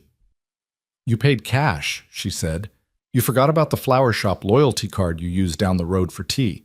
She lifted the bag. Cinnamon and bowls. He should have closed the door. He'd promised himself. Instead, he stepped back. Lily's brushing her teeth. Eleanor entered like a person stepping into someone's grief on purpose. Quiet eyes lowered, careful not to touch anything she hadn't been offered. She set the bag on the counter and pulled out the tea. 2 ceramic bowls with a blue rim, a box of the cheap cookies Lily liked. I'm not here to drag you back, she said. I just couldn't let the last thing between us be smoke. You shouldn't be here. He didn't put heat behind it, only fact. They watch you. I took the freight elevator, she said, and almost smiled at her own ridiculousness. I won't stay. Lily patted out hair damp and pajamas too bright for the room. She froze, then beamed.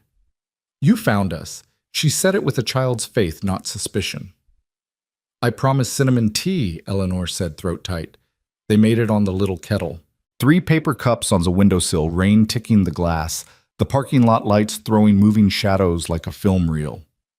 Lily talked in bursts about the motel vending machine and how the lady at the front desk had a cat named Elvis.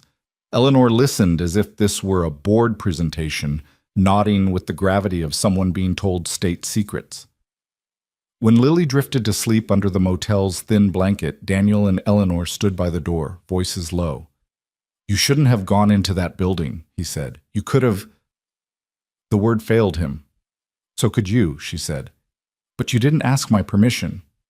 That's not how my life works, and it's not how mine does either, she said. Not anymore. They were quiet. Then Eleanor took a breath that sounded like it scraped her ribs. I came for one more thing. He braced. I want to say goodbye before the part where we pretend we're strangers again. Something in his chest shifted off its axis. Don't do that. Do what make it clean when it isn't. He rubbed his forehead.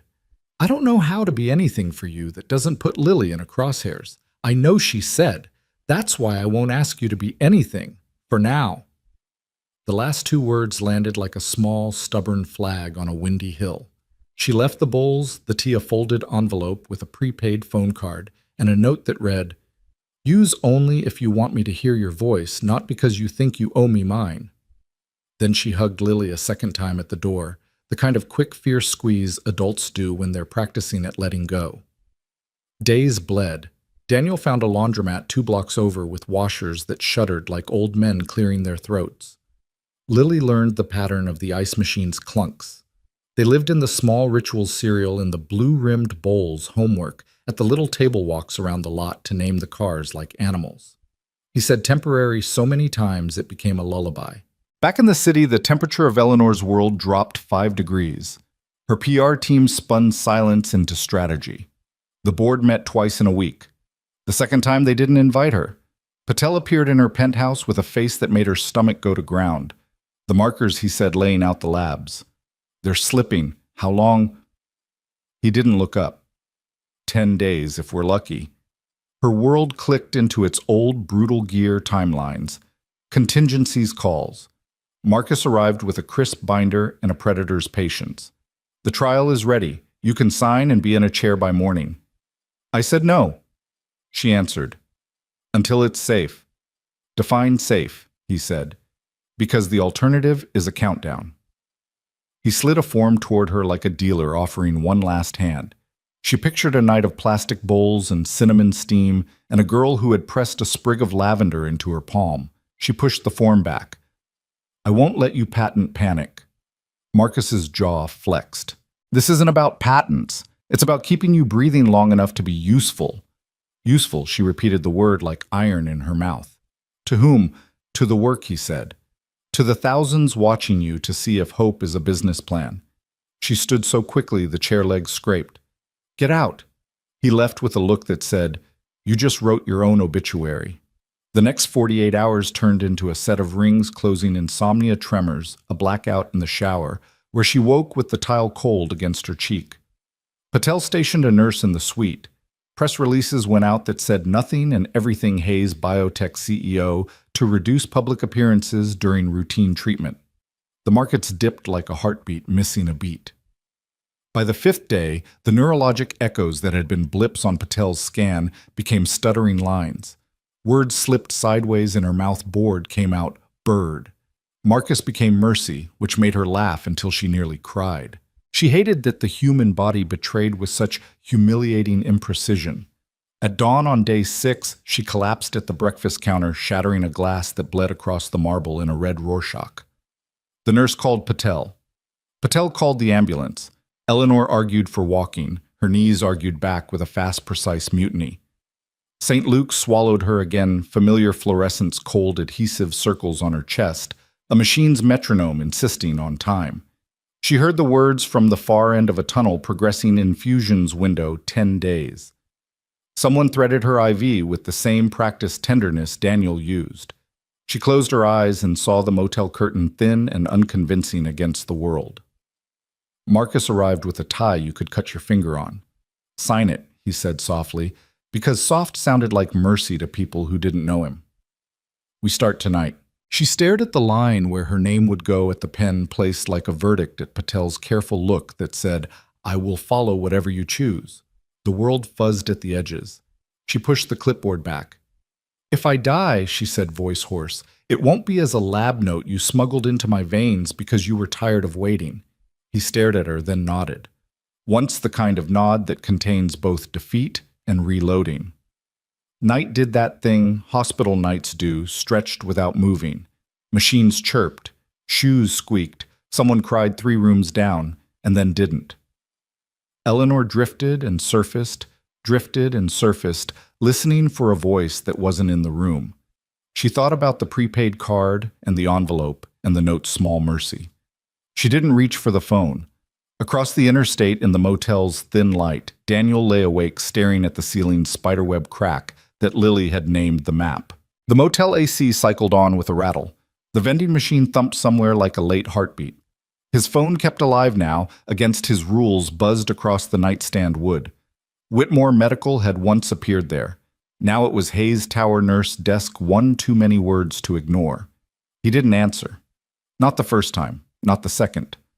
On the third, Lily rolled over and sat up. "Dad," she said, voice small but clear in the dark. "If it's her, we should pick up." He closed his eyes because sometimes love is the order you don't want to obey. The phone buzzed again, insistent as a pulse. He didn't touch it, not yet. The call went unanswered, and yet Eleanor could almost feel him on the other end, silent, stubborn, present. Her chest ached more from that absence than from the IV tape tugging her skin. She pressed the prepaid card into Patel's hand the next morning. "If I can't reach him, you try." Patel nodded, though his eyes showed worry deeper than protocol. "You're running out of time, Eleanor. The numbers don't lie." "I know," she said, her voice thin, "but people aren't numbers." Meanwhile at the motel, Daniel poured weak coffee into a styrofoam cup and carried it outside. Dawn was peeling the sky open with pale pink. He hadn't shaved, hadn't slept, but the decision clung to him: stay out of her fire or risk dragging Lily straight into it. He stood by the railing, watching trucks rumble down the interstate, when Lily slipped her hand into his. "She sounded tired, didn't she?" Lily asked quietly. Daniel looked down. "You were supposed to be asleep." "I couldn't," she said. "Dad, what if she needs you the way you needed her medicine, that cut him in a place no wound had touched?" He pulled her close, kissed the top of her head, but said nothing. 2 days later, Patel found him anyway. He appeared outside the laundromat where Daniel was folding Lily's shirts, his suit creased from hours of no rest. "She doesn't have a week left," Patel said flatly. "Whatever you're waiting for, it's already too late to wait." Daniel's fists tightened around a t-shirt until the cotton squeaked. "If I go near her, I put Lily in the middle of something she didn't choose." Patel's reply was brutal but true. "If you don't, Eleanor won't live long enough to choose anything." That night, Daniel sat with Lily on the motel bed, cartoons buzzing in the background. He explained as best he could. She listened with her knees pulled up to her chest. When he finished, she whispered, "I don't want her to die, Dad, but I don't want to lose you either." "You won't lose me," he promised, though promises weighed heavier than they used to. By morning, they were in a cab headed back toward the city skyline. At St. Luke's, Eleanor drifted between sleep and waking. Marcus stood at her bedside with 2 other board members murmuring about optics. "If she doesn't consent to the trial, we'll spin her refusal as courage," one said. "Spin." Eleanor rasped, eyes flickering open. "I'm not your headline." Marcus bent close, his whisper like a knife's flat edge. "Then stop acting like you are his. Do you think no one's noticed you've already lost your company? Must you lose your dignity too?" Eleanor's gaze sharpened despite the haze. Better dignity than soul. When they left, Patel lingered. He pressed his hand gently on her wrist. "It's coming," he said softly. Her pulse fluttered under his touch. "You're sure I'm sure?" It was evening when Daniel finally stepped into the ward, Lily's small hand locked in his. Eleanor turned her head on the pillow, and the sight of them made her breath hitch. She looked paler than the sheets, but her eyes lit like someone had lit a candle in a church at midnight. "You came," she whispered. Lily reached her first, climbing carefully onto the chair by the bed. "We brought the lavender," she said, pulling the crumpled sprig from her pocket. Eleanor laughed, a weak, broken laugh, but real. "My little healer." Daniel stayed standing, jaw tight, as if stepping closer would commit him to a war he'd sworn off. Finally, Eleanor lifted a trembling hand toward him. He hesitated, then enclosed it in his own. Warmth traveled both directions. "They want to cut me open with experiments," she said. "But the only cure that ever touched me was sitting in a motel drinking cinnamon tea." His throat burned. "Eleanor." "No speeches," she murmured. "Just promise me you'll take care of her if I already promised," he cut in voice cracking. "But don't you dare hand her to me like that." Her eyelids fluttered shut, not in surrender, but in exhaustion. Machines hummed. Doctors watched, but the moment belonged only to them. Later that night, after Lily had fallen asleep in a chair beside the bed, Daniel stepped out into the hall where Patel was waiting. "Tell me straight," he said. "She won't last another 48 hours, Patel admitted. Unless Patel looked at him with the quiet weight of a man who hated the truth he carried. "Unless you let us take more of your blood. Not samples, full transfusion." Daniel's body went cold. "You mean drain me for her? I mean save her," Patel said. The hallway was quiet but alive, with distant beeps and wheels rolling on linoleum. Daniel pressed his palms against his face.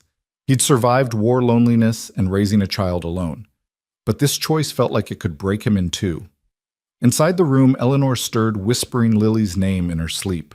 Daniel heard it even through the door, and in that fragile sound he knew what he had to do. The morning rose slow and gray over St. Luke's, the kind of light that couldn't decide whether to stay. Machines blinked their indifferent constellations in Eleanor's room. The corridor smelled like coffee that had boiled too long. Daniel stood at the window with his sleeves shoved to his elbows, feeling the cold glass through his forearms. He had made his decision in the night, and it sat in him like a stone. If his blood could buy her another day, he'd pay. Patel entered with a folder, hair sleep crushed to one side. "We'll run compatibility again," he said, "but everything points the same direction. Your markers are what her system responds to." Daniel didn't turn from the window. "How much?" "Enough to be careful," Patel said. "But not so much you can't go home on your own 2 feet." "Home," Daniel repeated softly, as if trying the word on. There was no home right now, only a motel and a daughter who slept in chairs without complaining. He faced Patel. "Let's do it."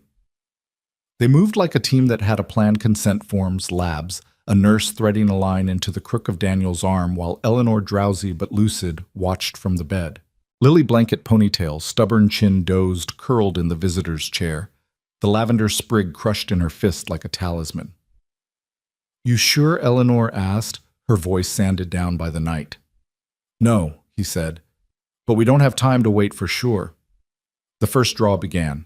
Daniel watched the bag darken with his blood, that ordinary miracle that never stopped looking like something supernatural under fluorescent light. He did what he always did when minutes needed to pass, counted breaths. In 4 hold, 4, out 6. Somewhere in the hall, a food cart rattled past like a train losing screws. Then a sound sliced the morning open, an alarm high and insistent, followed by a nurse's voice too calm to be okay. "Peds Bay now." Patel was out the door before Daniel could ask. The nurse at Daniel's elbow froze with the kind of stillness that listens. Over the alarm, a smaller sound like a bird hitting a window came from the visitor's chair. Lily slid sideways, the blanket spilling. Her eyes fluttered, unfixed. Lily Daniels said the word, breaking halfway through. He was across the room before he knew he'd moved. "Hey, Bug." "Hey!" Her lips were pale. A tremor ran through her like a ripple under skin. Eleanor sat up too fast and swayed, grabbing the bed rail. "What's happening?" Nurses poured in as if conjured oxygen, a monitor rolling on squeaky wheels, a pulse oximeter clipped to a small finger that had traced dragons last week on motel stationery. Patel's voice cut through tight. "Her O2's dropping. She's hypotensive." Daniel's world narrowed to the space inside his daughter's ribs. From the smoke. "Likely delayed complications," Patel said, already moving. "We need blood." "O negative." "Crossmatch." He glanced at a nurse and she shook her head, eyes already apologizing. "She's formed antibodies from prior exposures." "We can't use mine," Daniel said, feeling the floor slip. He had bought strangers' time with this body, and now it couldn't pay its own debt. "Find someone. Anyone." "We're trying," the nurse said, and Daniel hated the way trying sounded like a prayer over an empty dish. Eleanor swung her legs over the side of the bed. "I'm O negative." Patel turned on her so fast his ID badge slapped his chest. "Absolutely not. You're not stable." "I'm stable enough to lie here dying," she said, voice sharp with a kind of clarity he hadn't heard in days. She gripped the rail, stood swayed. Daniel's hands were under her elbows before she asked. "Take it," she told Patel. Now. Eleanor. Daniel started. She met his eyes and he saw the boardroom steel and the rooftop softness knit into one decision. She's your daughter, she said quietly, which means she's part of my life too. No, he said, because the word was muscle memory. You don't get to buy our safety with your body. She took his hand and placed it flat over Lily's small, fluttering rib cage. Archie repeated, "Please." It took 10 seconds for Patel to capitulate, and 3 more to wave a nurse toward the transfusion bay. Eleanor didn't sit in the wheelchair. She refused it like an insult. She walked unsteady and furious, bandaged hands fisted at her sides. Daniel hovered and hated that he had to. The world narrowed to 2 rooms moving in parallel in one. Lily's monitor spiking and dipping, a nurse murmuring, it's okay in a rhythm no machine could count.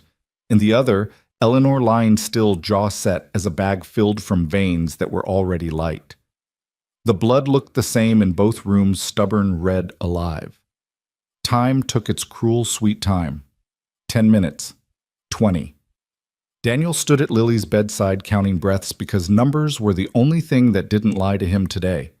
Eleanor's nurse called for juice, then water, then another blanket.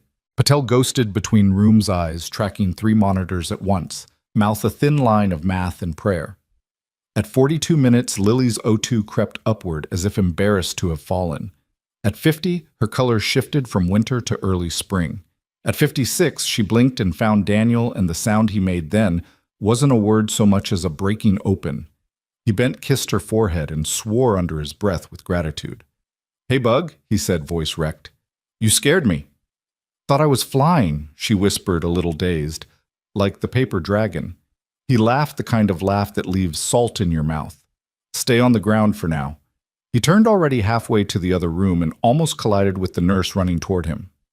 "She's hypotensive," the nurse said. "We're managing it." Eleanor's room smelled like metal and citrus wipes. She lay pale as the sheet and IV dripping clear, her lips too colorless for comfort. Patel looked up from the monitors. "She'll need fluids." "Rest." She gave more than she had. Daniel moved to her side the way his feet always found ground they trusted. He took her hand. It was cool, delicate knuckles, surprisingly soft for a woman who carried the weight of cities. "You weren't supposed to do this," he said. Her eyelids fluttered.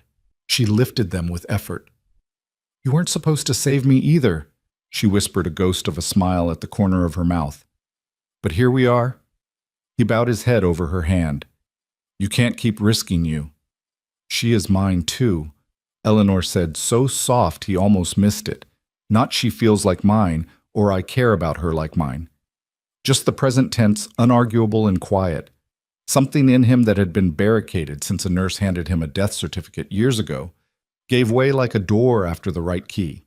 He felt it not as fireworks, but as the city's lights turning on block by block, dusk to night, ordinary and miraculous all at once. Patel busied himself with lines and numbers tacked, sluicing him to the corner of the room. Daniel sat and leaned close. "I don't have words for this," he said, honest as a confession. "I've been a lot of things, son, soldier, doc, widower, single dad. None of them prepared me for you walking into a burning building for my child." She blinked slowly, a tear escaping because the body betrays us in the best ways too. "I didn't walk. I ran." "Of course you did," he said, a laugh breaking through the wreckage. He wiped the tear with the pad of his thumb like it might set off another alarm. Through the wall, Lily coughed, then giggled at something a nurse said. The sound slid under the door and lifted the room an inch. Eleanor exhaled a fragile shudder, turning to a steadier tide. "You could have died," he said, the truth landing late but heavy. "You would have," she replied, and his chest hurt in a place that didn't know how to hold gratitude and terror at the same time. He lowered his forehead to the back of her hand the way he had seen men pray in field tents when no chaplain was in sight. He didn't ask for miracles. He had just witnessed one measured in milliliters. He asked for the smaller thing, time enough to say what mattered before someone pulled the curtain, or the fire alarm, or the plug. "You're not my patient anymore," he said softly. "You're the person who makes everything make sense." Her mouth curved. "That's not science." "No," he said. "It's something more dangerous. Patel cleared his throat with an apologetic little cough. Her pressure's climbing. That's good. He checked his watch. I'll monitor Lily through the hour. He paused, then added without looking at either of them. You did the right thing. When he left the room, sighed. Eleanor's eyes drifted to the ceiling tiles scuffed like old snow. I used to think power was the only currency that mattered, she murmured. Then you gave me time. And today I gave some of it back. You gave more than time, he said. They sat together while the drip ticked and the monitors measured and the city shrugged toward noon. Through the window, gray light turned softer like it had been told a secret and promised to keep it. Daniel held Eleanor's hand because there are moments when that is the only honest medicine left, and he had finally remembered how to practice it. Across the hall, Lily slept pink, returning to her cheeks the lavender sprig on the tray like a little flag planted on a new planet. In the pocket of Daniel's jacket, the prepaid card pressed against his chest. He didn't need it anymore. The voice he had been waiting to hear was here, labored but alive, refusing to apologize for loving in present tense. The dragon in the bedtime story had learned that it wasn't fire that made it rare. It was its heart. Daniel looked at the woman who had set hers beating in time with his daughters and felt the war inside him lower its weapon. He didn't call it love yet. He called it the thing he would walk toward even through smoke. The night that followed was the first in weeks that didn't feel like a siege. The hospital quieted into its strange rhythm monitors, clicking janitors humming under their breath wheels of a cart squeaking down the corridor like a metronome. In room 417, Daniel sat between two beds, one hand resting on his daughter's blanket, the other still threaded through Eleanor's fingers. He hadn't planned to stay in both places at once, but somehow that was exactly where he was meant to be. Lily stirred just before midnight, blinking sleep-heavy eyes and clutching her crushed sprig of lavender. "Daddy," she whispered, and he leaned in instantly. "Right here, Bug." She studied Eleanor across the room where the CEO-turned patient lay, pale but steady. "She saved me, didn't she?" Daniel swallowed hard, the words pressing against him. "Yeah," he said finally, smoothing her hair back. She gave what she could. Lily smiled faintly, her small voice stronger than it had been in days. "Then she's family too." The sentence landed like a flare in the dark. Daniel kissed her forehead, but inside something vast shifted. He didn't correct her. He couldn't. By morning, sunlight cut through blinds and painted stripes across Eleanor's face. She looked less like porcelain and more like herself again, steel softened by exhaustion, but alive. Daniel offered her water.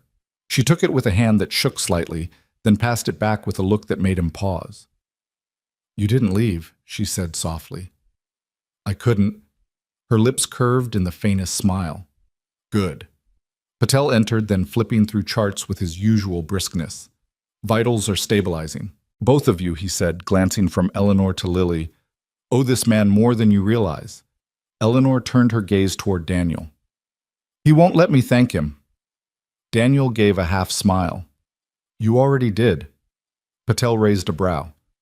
"And you'll need to keep thanking him in small ways. Both of you are still fragile." He scribbled a note, then looked up. No heroics for a while. But as the days passed, heroics were exactly what it felt like. Eleanor insisted on sitting up sooner than she should have, pale but determined. She kept asking Lily about school, about drawings, about the paper dragon still folded on the bedside table. Lily in turn told stories that filled the sterile room with color. Daniel listened, watching the way their laughter braided together. One evening, as rain streaked the window, Eleanor turned to Daniel. "Why did you really do it?" "What do you mean?" "Not just because you could," she pressed.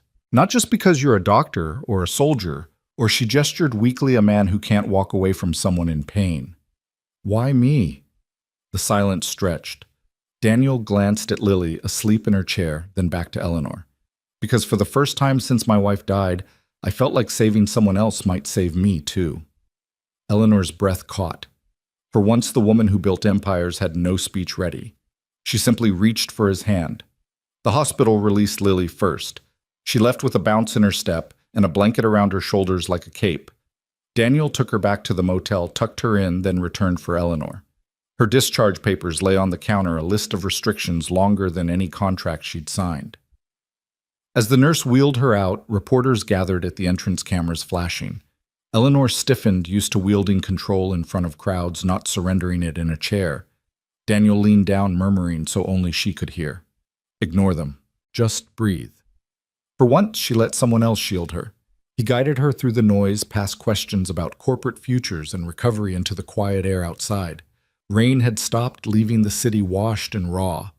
Where to? He asked, unlocking his truck. Anywhere but here, she whispered. They drove in silence until skyscrapers gave way to quieter streets. Lily dozed in the back, her head bobbing against the window. Eleanor leaned against the seat, hair loose, eyes closed. She looked nothing like the untouchable woman from magazines. She looked real. At a red light, she spoke without opening her eyes. I thought dying was the end of everything. Turns out, sometimes it's the start. Daniel didn't reply right away. He just reached over his hand, brushing hers on the armrest. She didn't pull away. By the time they reached the motel, the world felt smaller, closer, like a secret they were keeping together. He helped her inside, ignoring her protests, settling her into the spare chair by the window. Lily stirred awake long enough to crawl into bed. Eleanor watched the child breathe steady and safe. She trusts you with her whole world, she said softly. Daniel met her gaze. And for some reason you do too. She gave a tired laugh. Maybe because you gave me mine back. They sat in silence after that, the motel hum filling the space. Outside, the city stretched on, endless and indifferent. But inside, in that narrow room with its flickering lamp and thin curtains, something fragile and unspoken took root. Daniel didn't call it love yet, but when Eleanor's head finally tilted onto his shoulder, he didn't move. He simply let her rest, knowing the war inside him had already chosen a side. Morning light bled slowly into the motel room, painting the walls in muted gold. Daniel woke to the sound of Lily's quiet humming. She was sketching at the little table with a pencil stub, the lavender sprig tucked carefully beside her paper. Eleanor was still asleep, her head on his shoulder, her breathing steady. For the first time in weeks, her face was at peace. Daniel eased out from under her and moved toward Lily. "What are you drawing, Bug?" he whispered. She turned the page to show him a picture of 3 figures holding hands under a crooked sun. "Us," she said matter-of-factly. "A family." Daniel's throat tightened. He brushed her hair back, kissed her forehead, and said nothing. Words felt too fragile. Eleanor stirred, then blinking into the light. She tried to sit straighter and winced, but Daniel steadied her. "Careful," he said. Her lips curved faintly. "Still giving orders, Sergeant." "Still ignoring them, ma'am," he replied. And for a beat they both laughed, soft and startled, like they'd stumbled onto something neither of them expected. Days blurred into a rhythm. Checkups rest, Lily's drawings multiplying across the motel walls. Eleanor's strength grew, though she moved slower, leaned on him more. And Daniel, though he told himself it was temporary, found it harder to imagine stepping back into life without her there. One evening, Patel visited. He set a folder on the table, cleared his throat. "The board has accepted your resignation, Eleanor. They'll announce it as a graceful exit for health reasons. The press will buy it." Eleanor traced the edges of the folder but didn't open it. "All those years, and I'm reduced to a footnote." "Not a footnote," Daniel said. "A free line on the page."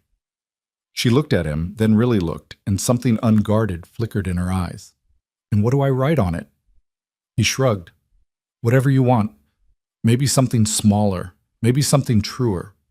Patel left, and silence filled the room again. Lily climbed onto Eleanor's lap, careful of her still tender body, and pressed another drawing into her hands. "This one's just you," she said, "because you're strong now." Eleanor's voice broke. "Thank you, sweetheart." When Lily fell asleep later, Eleanor turned to Daniel. Her tone was steadier, but her eyes shone. "I don't know what comes next. I've spent my life knowing every next move. Now I'm just lost." He reached across the narrow gap between them, covered her hand with his. "Lost isn't always bad. Sometimes it means you're finally off the wrong map." She held his gaze, and in that quiet exchange it was no longer a question whether what bound them was gratitude, circumstance, or something deeper. It simply was. Weeks later, Eleanor stood on her own porch again, a modest house Daniel had helped her settle into after she declined the board's offer of a penthouse retirement gift. She wanted something simple, something she could breathe in. Daniel and Lily unpacked boxes in the living room while she leaned on the doorframe, watching them, realizing that survival had given her more than a second chance at life. It had given her a family she hadn't dared to dream of. Lily tugged at her hand. "Come sit with us." Eleanor smiled through the lump in her throat and joined them on the floor, cardboard boxes scattered around, laughter echoing in a space that finally felt like home. Daniel caught her eye across the mess, and in that look, no promises, no speeches, was the truth neither of them could deny anymore. Sometimes salvation doesn't come from medicine or money. Sometimes it comes from a soldier's steady hand, a child's unshakable faith, and the kind of love that grows quietly in the cracks of broken things. Your thoughts will help us create meaningful stories. And if you want to hear more powerful healing stories like this, don't forget to subscribe to the channel, click the bell icon so you don't miss any new episodes. And most importantly, share this video with people who need a little hope today. Thank you so much for your time. We hear you, we listen to you, and we are honored to tell these stories for you.